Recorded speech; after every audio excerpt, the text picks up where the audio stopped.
जय श्री राम प्यारे भक्तों, आइए जानते हैं कि जब भगवान का घर में वास होता है तो हमें कौन कौन से संकेत मिलते हैं। दोस्तों, अगर हर सुबह आपको ये संकेत मिलते हैं तो समझ लेना कि आपके घर में ईश्वर का वास हो चुका है। तो वे संकेत क्या है, आज इसी बात पर चर्चा करते हैं। भगवान को खुश करने के लिए लोग बहुत सारी पूजा पाठ और व्रत करते हैं। भगवान के आगे सुबह शाम दीपक जलाने से लेकर भोग भी लगाते हैं ताकि भगवान की कृपा उन पर बनी रहे और उन्हें जीवन में किसी भी तरह की समस्या का सामना ना करना पड़े। ये तो हम सभी जानते हैं कि भगवान की पूजा और अर्चना करने से वो हमसे प्रसन्न होते हैं, पर क्या आप जानते हैं कि वह हमें इस बात का संकेत भी देते हैं। ये जानते हैं वे कौन से संकेत हैं जिससे हमें पता चलता है कि भगवान की कृपा हम पर है। जब हम पूजा करते हैं तो ईश्वर का वास हमारे घर में होता ही होता है, चाहे वो प्रत्यक्ष रूप में हो या फिर अप्रत्यक्ष रूप में। वो जब घर में वास करते हैं तो हमें महसूस हो ही जाता है। कई बार आप उन्हें देख भी पाते होंगे। कई बार ऐसा होता है कि भगवान तो आपके घर में वास करते हैं, लेकिन आपकी कुछ गलतियों से वे लौट जाते हैं। आपके कुछ कर्मों से वो लौट जाते हैं, क्योंकि उस समय अक्सर लोग यह गलती करते हैं। वो कभी पूजा पाठ करते हैं, फिर पूजा पाठ छोड़ देते हैं, फिर कुछ दिनों के बाद फिर से पूजा करते हैं और फिर छोड़ देते हैं। तो ये सब सही नहीं होता, हमें ऐसा नहीं करना चाहिए। इससे ईश्वर हमारे घर से चले जाते हैं। यह आपको कभी नहीं करना चाहिए। बहुत से लोग ऐसे भी होते हैं जिनके घर में ईश्वर तो वास करते हैं, लेकिन उन्हें इस बात का पता ही नहीं होता और वो उनका अपमान करके उन्हें वापस भेज देते हैं। वो ये कहते हैं कि मैं ईश्वर की पूजा करता हूँ, लेकिन तब भी ईश्वर मुझे क्यों नहीं दिखते। तो आपके ये सब कार्य आपके ईश्वर को रुष्ट कर देते हैं। तो इसलिए आज आपको हम बताएंगे कि जिससे आप स्वयं जान जाएंगे कि ईश्वर आपके घर में आ चुके हैं। आज जानिए उन संकेतों के बारे में। जब आप सो रहे होते हैं और ब्रह्म मुहूर्त में उठ जाते हैं, हर रोज आपकी नींद इसी समय खुल जाती है।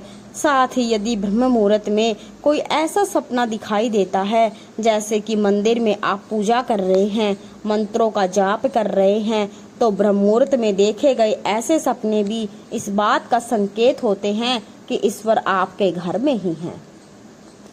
यदि आपको ब्रह्म मुहूर्त में ही शंख की आवाज सुनाई देती है, मंत्रों की आवाज सुनाई देती है, घंटियों की आवाज या कोई नाम, जैसे कोई आपसे राम राम कह रहा है, ऐसी आवाज अगर आपको सुनाई देती है तो ये दूसरा संकेत होता है, जिससे ये पता चलता है कि भगवान आपके घर में आ गए हैं।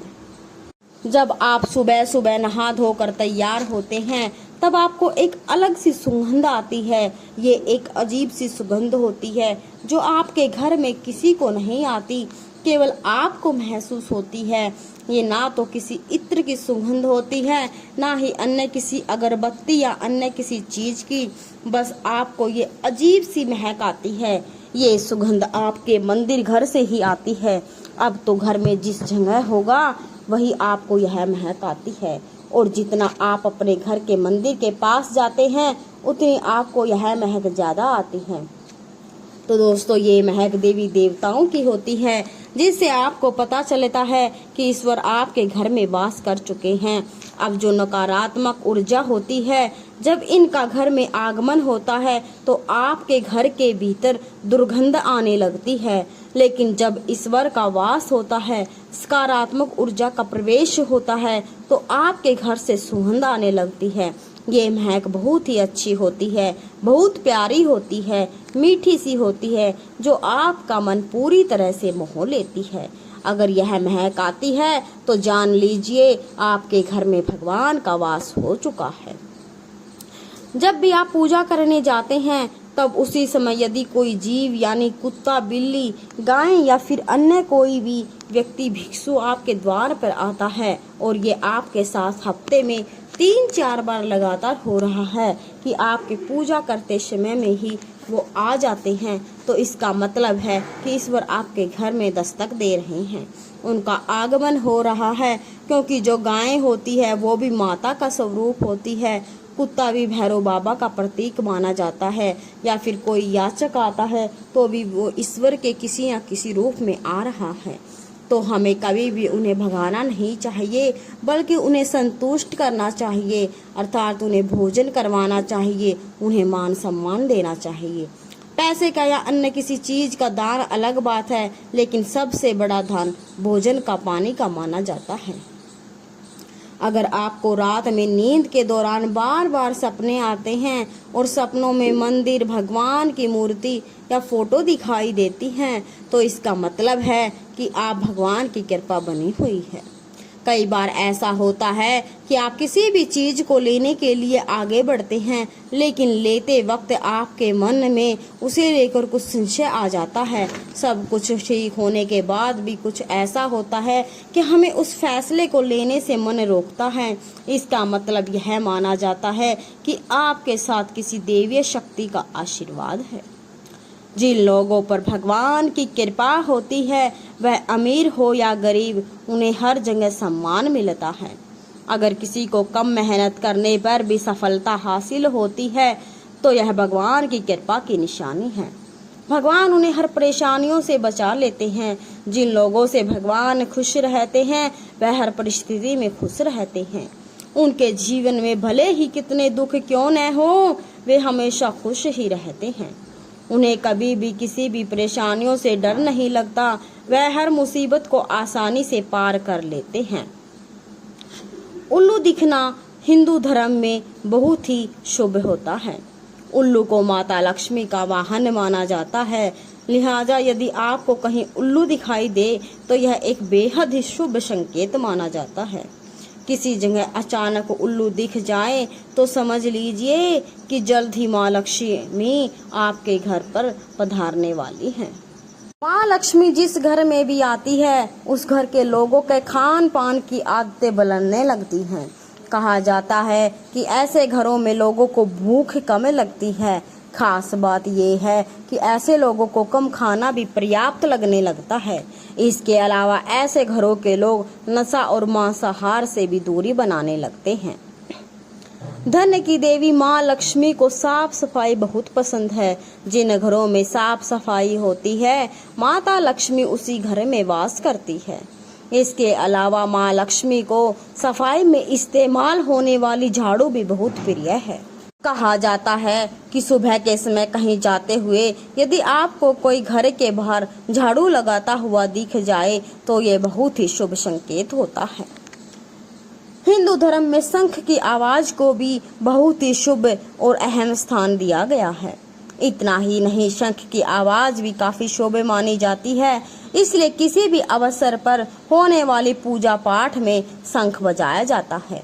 यदि सुबह उठने के बाद आपको शंख की आवाज सुनाई दे, तो यह एक शुभ संकेत होता है। माना जाता है कि सुबह उठने के बाद शंख की आवाज सुनाई देना आपके घर में माँ लक्ष्मी का आगमन का संकेत देते हैं। यदि आपको लगातार 3 दिनों तक घर से निकलते समय नीलकंठ पंछी दिखाई दे, तो समझ जाइए भगवान ने आपकी सुन ली है। आपको जल्द ही बड़ी मनोकामना और खुशियां मिलने वाली हैं। नीलकंठ पक्षी का दिखना महादेव की कृपा होने का इशारा है। यदि आपके घर के सामने अक्सर सफेद गाय आने लगे, या किसी दिन सफेद गाय आपके घर के सामने आकर अपने बछड़े को दूध पिलाए, तो यह देवी देवताओं की आप पर कृपा होने का एक साफ इशारा है। यह बताता है कि आपकी पूजा प्रार्थना सफल हो रही है और आपके जीवन की सारी समस्याएं दूर होने वाली है। भगवान आपके सारे कष्ट और बुरे दिनों को खत्म करने वाले हैं। यदि घर के मुख्य द्वार के आसपास चिड़िया घोंसला बना ले, तो यह बहुत ही शुभ संकेत होता है। यह इस बात का प्रमाण है कि आपकी पूजा सफल हो गई है। चिड़िया और उनके बच्चों को गलती से भी ना सताएं, बल्कि उनके लिए दाना पानी रखें। यदि पूजा करते समय आप इतने भावपूर्ण हो जाएं कि आपकी आंखों से आंसू निकलने लगे, तो यह इस बात का संकेत है कि ईश्वर ने आपके मन की पुकार सुन ली है। आप सुबह पूजा करने के बाद घर से बाहर जाएं तो कहीं आपको बंदरों का झुंड दिखाई दे, यह भी बताता है कि आपकी पूजा सिद्ध होने वाली है। आप पे भगवान की कृपा है। कोशिश करें कि उन बंदरों को भोजन दें। यदि आपके घर में बिना किसी अगरबत्ती, रूम स्प्रे या आर्टिफिशियल फ्रेग्रेंस के बिना घर में खुशबू आती है तो आपको यह समझ लेना चाहिए कि आप पर भगवान की कृपा है और आपके दिन शुभ होने वाले हैं। पूजा के दौरान घर में किसी भी अतिथि का आना भगवान की कृपा का संकेत है। यदि अतिथि कोई तोहफा भी लेकर आए तो यह साफ इशारा है कि भगवान ने आपकी पूजा स्वीकार कर ली है। यदि पूजा के समय जलाए हुए दीपक की लो अचानक से तेजी से जलने लगे तो समझ जाइए आपकी पूजा सिद्ध होने वाली है और ईश्वर की कृपा आपके दुख भरे दिन जल्द ही दूर होने वाले हैं। अगर अक्सर आपकी नींद सुबह 3 बजे से 5:30 बजे के बीच यानी कि ब्रह्म मुहूर्त में खुले तो यह भी ईश्वर का संकेत है कि भगवान आपकी भक्ति से प्रसन्न है। जिस व्यक्ति की नींद अचानक से बार बार रात के 3 बजे के बाद खुलती है तो इसे मामूली बात ना समझे, ये संकेत बहुत ही शुभ माना जाता है। ऐसा माना जाता है कि रात के 3 बजे के बाद देवी देवताओं की शक्तियां जागृत हो जाती हैं, जो कि आपसे कुछ कहना चाहती हैं, जो कि बहुत कुछ करना चाहती हैं। ऐसे में आपका बार बार 3 बजे के बाद उठना कामयाब होने का संकेत है। वहीं रात के 3 बजे के बाद देवी देवताओं से मांगा हुआ वरदान कभी खाली नहीं जाता। ईश्वर आपकी प्रार्थना अवश्य सुनते हैं। अगर आपको आपके सपनों में ऊंचे ऊंचे पर्वत दिखाई देते हैं और वहां से बहता हुआ झरना आपको दिखाई देता है और इस जल को आप पी लेते हैं तो निश्चित तौर पर आपको कामयाबी अवश्य प्राप्त होती है। अगर आप अपनी शिक्षा का सही प्रयोग करके उससे परिवार चला पा रहे हैं तो ईश्वरीय कृपा से ही संभव है। दुनिया में तमाम ऐसे लोग हैं जो शिक्षित होने के बाद भी शिक्षा का सही प्रयोग नहीं कर पाते। जिन लोगों की सेहत अच्छी रहती है उन पर भी परमेश्वर की विशेष कृपा होती है। सेहत खराब होने से सिर्फ आपके शरीर पर ही असर नहीं पड़ता बल्कि काफी आर्थिक नुकसान भी होता है। इसलिए निरोगी काया प्राप्त किए लोगों को खुद को भाग्यवान मानना चाहिए। यदि आपको जीवन में सुयोग्य जीवन साथी मिला है तो ये भी परमेश्वर की कृपा से संभव है। एक अच्छा जीवन साथी आपके पूरे जीवन को खुशहाल बना सकता है, लेकिन अगर जीवन साथी खराब मिल जाए तो पूरी लाइफ झगड़े और क्लेश में गुजरती है। अगर किसी व्यक्ति की संतान आज्ञाकारी है तो ये भी परमेश्वर की ही कृपा है, वरना आज के युग में ज्यादातर लोग अपनी संतान की वजह से ही दुखी हैं। सही गलत के बीच अंतर करने की क्षमता जिन लोगों के पास है उन पर उनके इष्ट देव का आशीर्वाद होता है। भगवान के दर्शन सपने में करने वाले लोगों पर देवी देवताओं की कृपा होती है, वरना परमेश्वर को देख पाना हर किसी के लिए संभव नहीं है। जिस व्यक्ति का क्रोध वश पर है, जिसका मन शांत रहता है, जो हर परिस्थिति से सामान्य रहकर निपटना जाता है, ऐसे लोगों पर ईश्वर का हाथ होता है, तभी ये संभव हो पाता है। भगवान हमें अपने वास्तविक रूप में दिखाई नहीं देते, लेकिन कुछ लोग ऐसे भी होते हैं जिन्हें भगवान के तुल्य माना जाता है। इनमें माता पिता, गुरु या ब्राह्मण हैं। इनमें से कोई भी व्यक्ति पूजा के दौरान आपके घर में प्रवेश करता है तो यह बहुत ही शुभ माना जाता है। आपको उन्हें घर से खाली हाथ नहीं लौटाना चाहिए। पूजा के दौरान अगर भगवान की मूर्ति या प्रतिमा से कोई फूल या माला आपके पास गिरकर आ जाए तो यह बहुत ही शुभ संकेत होता है। इससे पता चलता है कि भगवान की कृपा आप पर बनी हुई है और आपकी मनोकामना बहुत जल्द ही पूर्ण होने वाली है। तो दोस्तों, इस वीडियो से आपको पता चला होगा कि भगवान की कृपा से आपको कौन कौन से संकेत मिलते हैं। अगर वीडियो पसंद आए तो कमेंट बॉक्स में जरूर बताएं और वीडियो को लाइक और चैनल को सब्सक्राइब जरूर करें। जय श्री राम, जय श्री कृष्णा।